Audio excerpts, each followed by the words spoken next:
I'm a 28-year-old blonde woman and I look around 18 to 22. I recently went back to college for human resources, so I was on the GO train at 1 p.m. on a Monday to get to a 3 p.m. class. The train comes from outside the city and it's super dead during the day when it's not rush hour. I got on the train, I walked upstairs but decided to go to the middle area because someone was humming and I thought it was annoying. The washroom door was closed the whole time. I didn't think anyone was in there. I was alone on the middle area with no one around me. I'm sitting with my jacket off, drinking a tea out of a bunny mug, with my backpack across from me. Completely comfortable because the GO train is typically a calm ride. A man pops out of the bathroom after 5 minutes of me sitting there. He is around 22 years old, has white fine line scars in the shape of a heart and a 3D cube on his face. He puts his hands on my backpack. I assume he's going to try to mug me. I think I'm gonna punch him in the throat and run because this isn't my first attempted mugging. But my body froze because his first words were, "I'm gonna kill my father tonight and I'm gonna make you help me." He doesn't want my debit card, he wants to hurt me.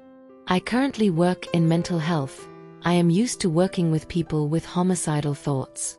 I don't scare easily when someone says their voices say to kill me because I feel like I have all the resources I need and the rapport with my people. I don't know this man.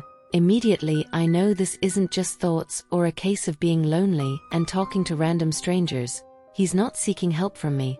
I need to leave but his leg is blocking me in. I heard my voice is shaking.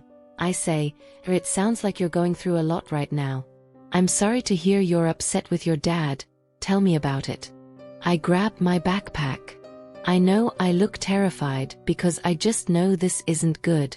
He says, "Je know you're fucking not, because women like you fucking sleep with my fucking dad, you fucking bitch." He gets closer and corners me into the seat. He says he's gonna make me help him kill his dad with a knife tonight because he's tired of pretty women like me, always ignoring him but fucking his dad, asking me why I do stuff like that.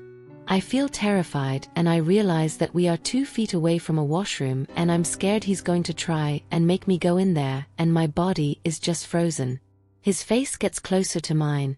I scream at the top of my lungs, "Help me," and honestly I didn't even recognize my voice. I sounded terrified.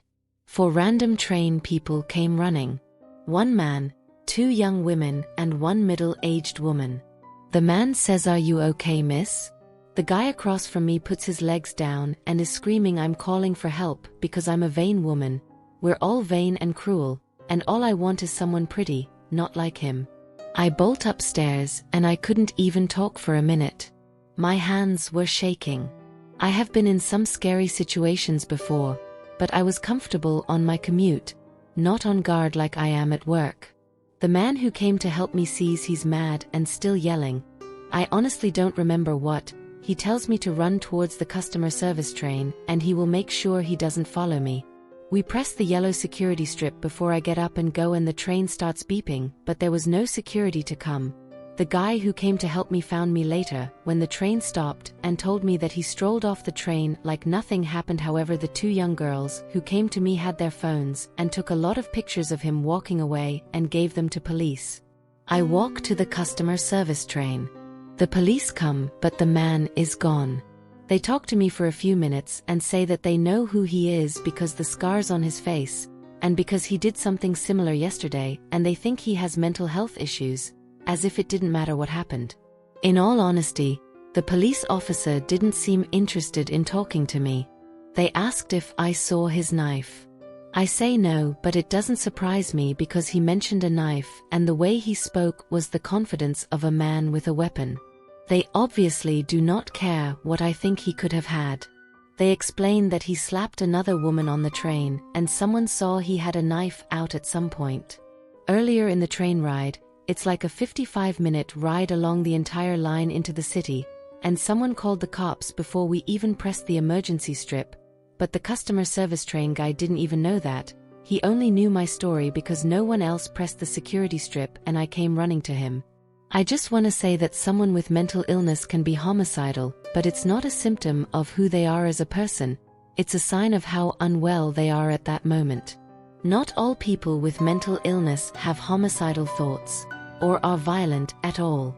I know very kind and wonderful people who have homicidal thoughts when they go through life transitions. These people do not scare me.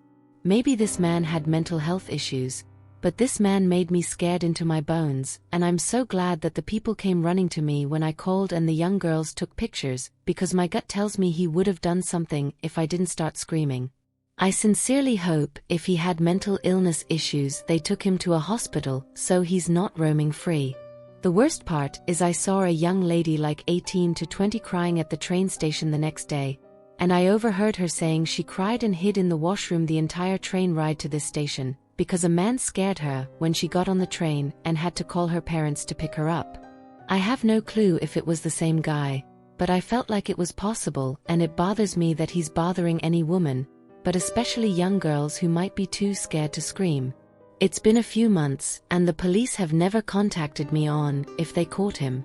He never actually touched me, so I guess it wasn't serious enough for them. It made me permanently anxious on my commute, and I never sit alone or take my jacket off anymore. I'm never really comfortable on the train.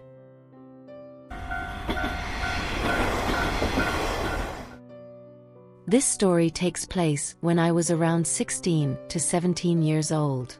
I lived with just my dad in a little apartment in a questionable area. It was the type of area you'd not want to be out and about when the sun goes down. Up until a certain time, like 10 to 11 p.m., there would be a cop or two in the area patrolling and making sure there are no gang-related activities going on. I had a job at a restaurant in the city, which was about a 30-minute car ride and an hour-and-a-half train ride. The train was a couple of blocks away from my place, and since my dad was always too lazy or hungover to drive me, that was my main form of transportation. I went to work around 3 p.m. and would usually get home around 12 or 1 a.m. This was my schedule 4 days a week aside from having school. I would see a lot of familiar faces on the train because of this, but we never really made conversation with each other.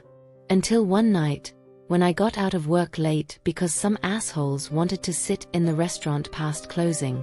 Thanks to them, I missed my train. The next one wasn't scheduled to arrive for another hour. So, having nowhere to go and no money for Lyft or Uber, I sat there waiting. No one was around me, so when this older man showed up, kind of staggering a bit, I assumed he was another drunken hobo in the city trying to catch a train to sleep in. Something about his face gave me déjà vu, but I shrugged it off, thinking maybe I've just seen him on the train here and there. He made his way over to me much to my discomfort and started up a conversation. He wasn't slurring, but the way he was looking down at me gave me goosebumps. He asked me why I was out there so late, all by myself. I had to reply as to not anger him. I mean, we were alone and he was close enough to me to pull out a knife or something. Anyway, I told him I was waiting for the train and he asked which one. Now, the train was color-coded with a strip at the top to indicate whether it goes to north, south, east, or west areas. I took blue, but I lied and said I took green. He looked at the schedule above the benches and saw that the green train was coming in 15 minutes, so he said he'd keep me company. For those extremely long 15 minutes, he asked me how long I had been working at SOSO restaurant. This made my blood run ice cold. I never told him where I worked. I just looked at him and very timidly answered for a year. And he laughed. He said, wow, it's already been a whole year, huh? At this point my skin was itching out of anxiety, and as soon as the green train came, I knew I had no choice but to take it. I said goodbye to him and thanked him for the chat, hoping that would be the end of it. Nope. He suddenly told me that he took the green train too, so he followed me on and sat in a seat behind me. My mind was racing about whether he was going to try and do something to me, like chloroform me or hurt me some other way, but we rode the train in silence. I was trying to figure out how I was gonna lose him. There weren't many people riding the train at that hour. Our car was empty, unfortunately. As the ride went on in menacing silence, I could feel him staring down the back of my head. I waited until we got to a stop where there was another person, and I was so relieved to see a woman sitting there. She wasn't boarding, so I immediately got off the train, and the man followed me, as expected. I took a seat on a bench next to hers, close enough for her to see and hear everything going on, hoping she would catch on. The man noticed that I was sniffling and asked if I was sick. I told him no, but he insisted on giving me these weird pills he had that were supposedly cold medicine. I declined in a louder voice, "Sorry, I don't accept pills from strangers." This prompted the lady to look at us, and I made eye contact with her. She knew now. Now this went on until a blue train came and the lady got up, giving me a look that told me to get on with her. So without explanation, I did. She waved me over to sit next to her, and when the man tried to follow, she said no, "You go sit over there," and made him sit a couple of seats across from us. He chose the one where he could face us and stared at me the entire time. I was shaking and about to burst into tears. The woman leaned over and whispered to me that she had a pistol. I felt safer with her there. We whispered back and forth about what happened. I told her where I lived and how I was worried he would follow me home. She told me a friend of hers would be boarding the train soon, and when he did, she told me his name was Ray. Ray was filled in about everything and agreed to escort me home. She promised me that I could trust him. The two of them waited with me until I got to my stop. The man, still watching me, started to smile widely, resembling the Cheshire Cat. He shouted, "This is your place, right?" To which I didn't respond and just gave the woman a hug and thanked her. Ray and I hurriedly hopped off the train, and as I looked back, I saw that the woman had pulled out her pistol and told the man to sit back down, even blocking the exit with her body. I finally let myself cry in relief. Ray walked me home and tried to calm me down by telling me about his job and his family. After watching me get inside the gates of my apartment safely, I thanked him profusely for his help. It chills me to think about how that night would have turned out if I hadn't met up with that woman and her friend. I feel extremely lucky to this day. I never saw that man again and eventually stopped thinking about him, but in the back of my head, that creepy, aroused smile of his was burned into my mind, and I couldn't help but wonder just what else he knew about me.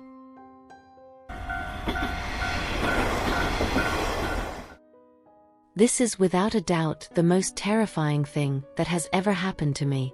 I have only told a few people, but feel like I need to share it here in case it helps any students traveling abroad to be more cautious. So, a little background first. This happened to me about 5 years ago when I was 19 and studying abroad in Italy. Our school had its own campus about an hour outside of Rome in a quiet town where the Pope has a summer place. Part of our school's program in Italy was that we had to leave campus for 10 days to vacation and explore Europe in October. Everyone would split off into their friend groups and travel. I didn't really have a group I was attached to, but not wanting to go by myself, I asked these two girls I was friendly with if I could travel with them. They were best friends and roommates and were nice enough and said I could go with them. We decided to travel from Rome to Austria, Prague and Germany via Eurail.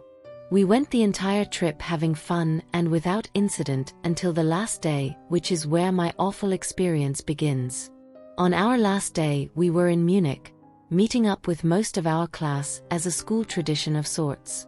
The two girls I was traveling with and I had tickets to take the overnight train that night back to Rome from Munich, left around midnight.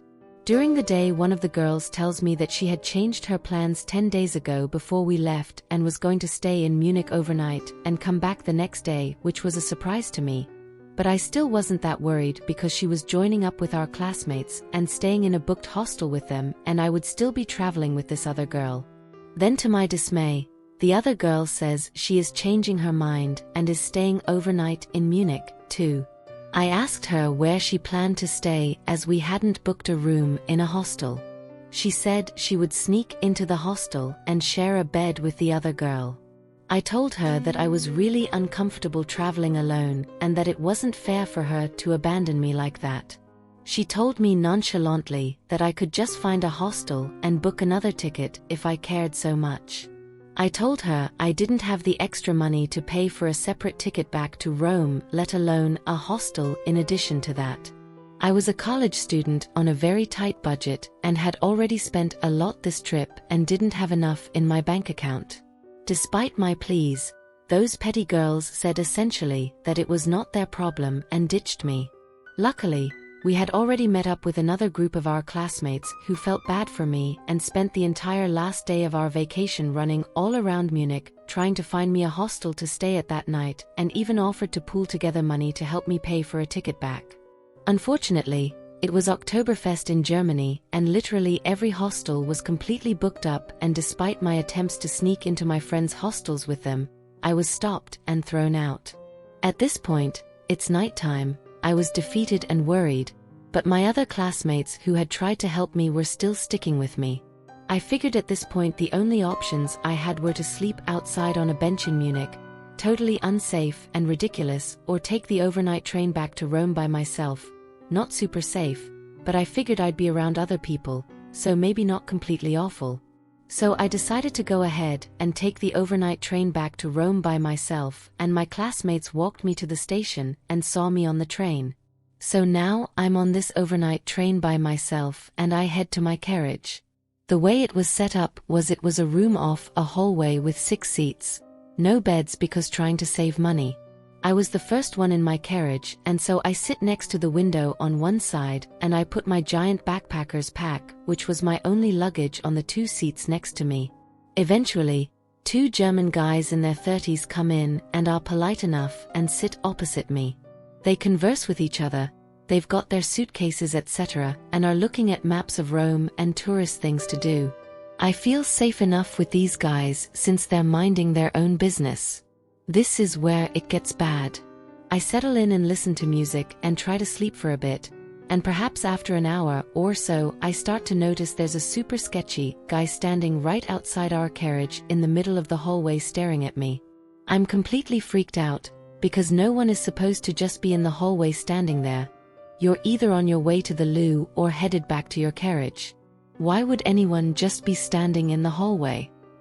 He didn't break eye contact with me once I looked at him. He just kept staring at me with a sinister look on his face, like he wanted to eat me up. So I am kind of freaking out and try to look away and pretend like I didn't really notice him. I wait a bit to see if he was just a normal guy going to or from the loo or something, but when I look back, he's still there, hasn't moved, and is still leering at me from behind the window door of my carriage. I want to go shut the curtains to our carriage so he can't look in, but I don't want to get close to him or piss him off or anything. So I turn to the 2 German guys and quietly tell them that the guy there is creeping me out and staring at me and making me uncomfortable, and I ask them if one of them could casually in a minute or so close the curtains. I had hoped they'd be men and kinda protect me and tell the guy to bugger off or whatever, but they seemed annoyed at me and mumbled that they would, but never did. When I brought it up again, they kinda acted miffed, but eventually shut the curtain. I thought that surely would have deterred the guy from lurking and soon fell asleep. A few hours later I awoke to 3 young Germans in their mid-late 20s joins the carriage in the remaining 3 seats. As they come in, I notice that the creepy guy from before is still there standing outside my door. I kind of freak out inside and really don't feel comfortable at all and am a bit panicky. I try to talk to the younger Germans, but they weren't very friendly and perhaps didn't speak English well. It's been hours at this point and I notice that I really have to pee. But the only way for me to get to the loo is to go outside of the carriage and down the hallway to the loo at the very end of the train, a bit away from other carriages with people.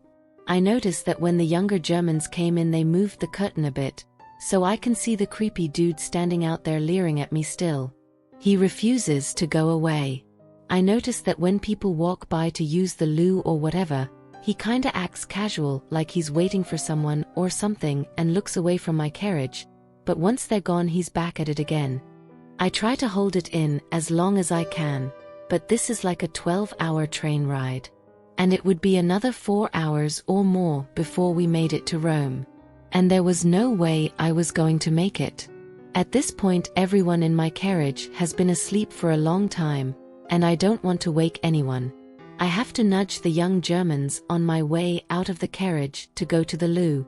And I try to tell them I'm going to the loo and could they just keep an eye on me and the creepy lurker, and they brush me off like I'm a jerk for waking them up. And they go back to sleep. I exit the carriage freaked out of my mind and also about to pee my pants. And of course I basically run into the creepy dude standing outside my carriage. There's hardly any room in the hallway and he is not giving me any space and is staring me down. I am 5 feet 4 inches and he was towering over me at like 6 feet 2 inches or something. Burly, so I do my best to book it to the loo as fast as I can and lock the door behind me. My heart is racing and I'm going as fast as I can so that hopefully he hasn't followed me here. But alas, I get out of the loo and he is right there with this disgusting smile on his face. I mean, I don't like to exaggerate, but there was evil in his eyes and it chilled me. I was sick to my stomach. I tried to squeeze by him quickly and he started to press himself against me. I gave him my nastiest face and yelled at him, let me go. And praise tiny baby Jesus, there was a man headed to the loo my way just then. So the creepy dude moved off me and I booked it back to my carriage where I proceeded to stay for the remainder of the ride. I had thought that my outburst and little scene I caused would have deterred that sketchy guy from creeping on me anymore. But when I looked up at some point, I noticed he was right back where he was in the hallway staring at me. At this point, I was kinda in disbelief that someone could be this blatantly lecherous, so I started to wonder if there was actually a seat out in the hallway that was cheaper than a shared carriage. But then I realized that when I had left to go to the bathroom earlier, I had seen no seats and I also remembered one unsettling detail too. This guy had no luggage. Not even a briefcase. This was a 12-plus-hour trip from Germany to Rome, so everyone on this train was either coming or going from a work or pleasure trip, but all of them had at least a small travel suitcase of sorts. So the fact that this guy had no luggage or briefcase or anything on him and was just standing in the hallway staring at me made my stomach drop. This man did not have good intentions and I couldn't rationalize it any other way. I spent the last hour or so of the trip devising my plan for once the train arrived in Rome. I knew the train station there very well and knew that the metro train I needed to transfer to get back to my campus was down several flights of stairs and around more than a few twists and turns.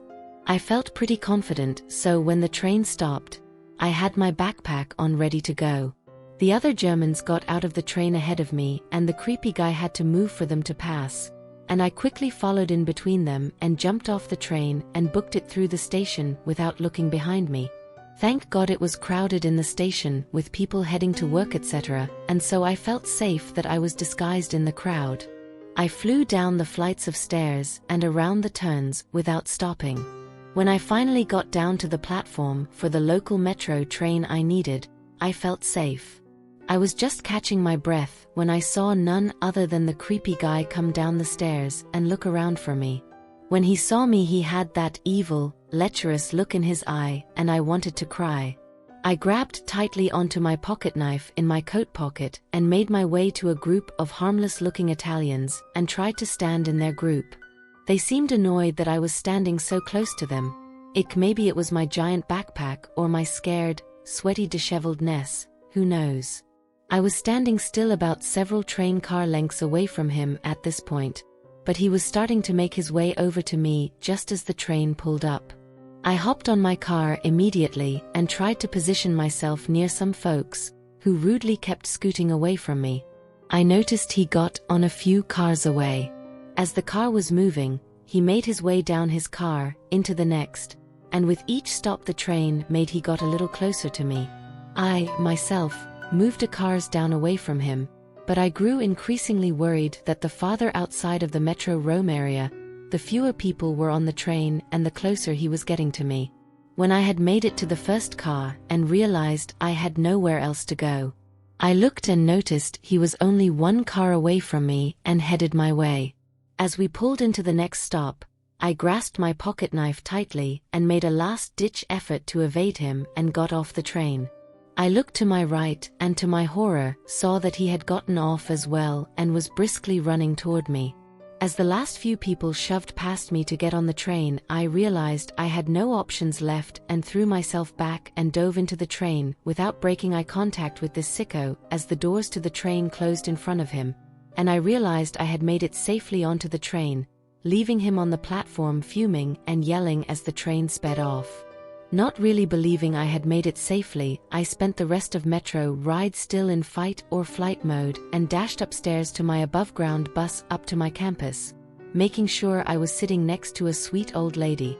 The creepy dude never showed up on the bus, and once I had made it back inside my campus's walls, I immediately fell to the ground and sobbed. I realized I was so incredibly lucky that I had evaded what was probably certain kidnapping, rape, murder even, who knows. But I have never forgotten that man's face and the look in his eye, and how it made me feel like I wanted to peel my skin off and crawl under a rock and die. I ended up telling my ordeal to the dean of our campus and pleaded for him to reprimand those two girls who abandoned me and forced me into a compromising position which was completely unsafe. I wanted the dean to tell all the students and future students that it is never okay to let someone travel alone, especially females. And especially since most of us were young and felt invincible and were just plain naive and stupid and didn't know what was safe and what wasn't. But that weasel of a dean thought I was overacting and that I was probably asking for it. Yeah, it was a school that victim blamed and thought leggings were impure, and thought the girls who abandoned me were goody-goodies and I was some loose rebel who got herself into this position. He never addressed it, that SOB. I haven't heard of anyone else at my school getting into situations like me, but I've made sure to tell all the girls and guys who were in years below me to be careful when they study abroad and to not do what those girls did to me. I hope this helps someone in some way. And if you ever see a man traveling a long distance without any luggage or briefcase at all, be wary.